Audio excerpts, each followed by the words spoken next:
Mustafa, saya peserta Latsar CPNS Level Kes Batam, gelombang 2, angkatan 6, tahun 2026. Saya dari Satuan Kerja RSUP Dr. Muhammad Husin Palembang. Hari ini saya akan berbagi mengenai jurnal pembelajaran selama agenda 1 bersama Ibu Maria Magdalena, mengenai sikap dan perilaku bela negara.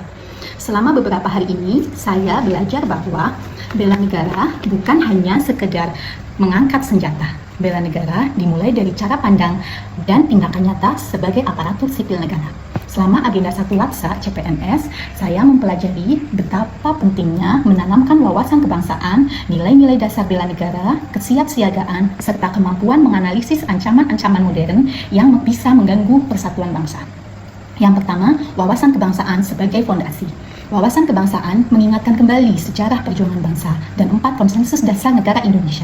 Yang pertama, Pancasila. Yang kedua, Undang-Undang Dasar 1945. Yang ketiga, Negara Kesatuan Republik Indonesia. Dan yang keempat, Bhinneka Tunggal Ika. Keempat konsensus ini berfungsi sebagai kompas yang menjaga arah pengabdian kita di tengah arus globalisasi dan perubahan secara cepat. Dengan pemahaman yang kuat, seorang ASN memiliki rasa memiliki terhadap tanah air dan melakukan pelayanan dengan kesadaran kebangsaan. Poin yang kedua, 5 nilai dasar bela negara yang harus diinternalisasi oleh ASN. Dalam pembelajaran agenda 1, ada beberapa nilai yang menjadi inti dari bela negara bagi ASN. Yang pertama, cinta tanah air. Yang kedua, sadar berbangsa dan bernegara. 3, setia pada Pancasila. Yang keempat, rela berkorban. Dan yang kelima, memiliki kemampuan awal bela negara.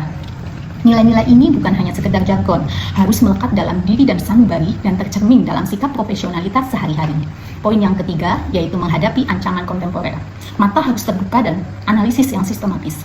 Ancaman yang mengganggu persatuan dan keberlanjutan negara sudah bersifat modern dan beragam. Beberapa contoh ancaman yang dibahas yaitu 1. Korupsi, 2. Narkotika, 3. Terorisme dan radikalisme, yang keempat, money laundry, yang kelima, proxy war, yang keenam, mass communication, dan yang ketujuh yaitu konflik kepentingan. Sebagai ASN, kemampuan menganalisis masalah sangat penting.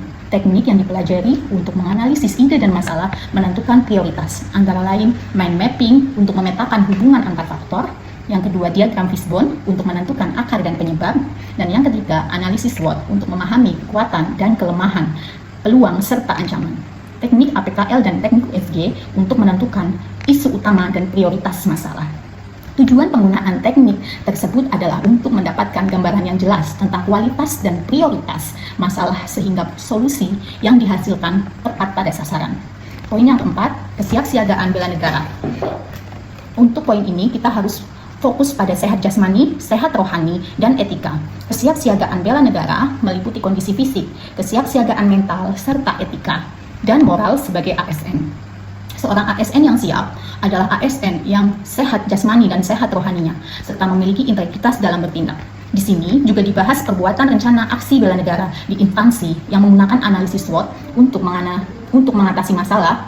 Rencana aksi baik berfokus pada langkah-langkah yang konkret, peningkatan disiplin waktu, penguatan integritas, dan pencegahan radikalisme, dan peningkatan kapasitas pegawai.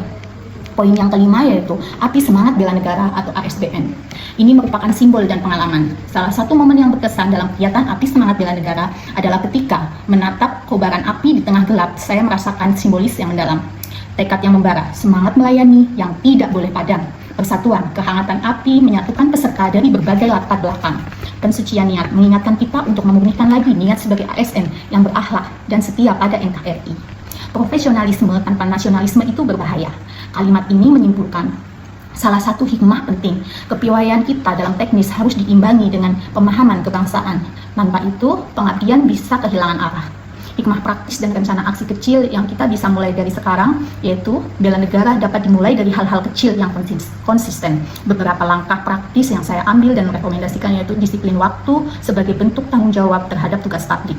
2. Berintegritas dalam setiap progres kerja dan pengambilan keputusan. Yang ketiga, menolak dan melaporkan segala bentuk radikalisme dan tindakan yang merusak persatuan dalam lingkungan kerja. Mengimplementasikan hasil analisis seperti SWOT dan fishbone untuk menyusun solusi di unit kerja. Untuk penutupnya, kita harus berkontribusi dan siap bela negara. Di agenda 1 ini membuka kesadaran bahwa menjadi ASN adalah suatu kehormatan dan tanggung jawab besar. Dengan wawasan kebangsaan yang kuat, internalisasi nilai-nilai bangsa dan negara, kemampuan analisis isu, dan kesiapsiagaan sehat jasmani dan rohaninya. Setiap ASN dapat berkontribusi menjaga kedaulatan dan persatuan bangsa. Saya siap berkontribusi, saya siap bela negara, bangga melayani bangsa. Terima kasih. Demikian dari saya. Wassalamualaikum warahmatullahi wabarakatuh.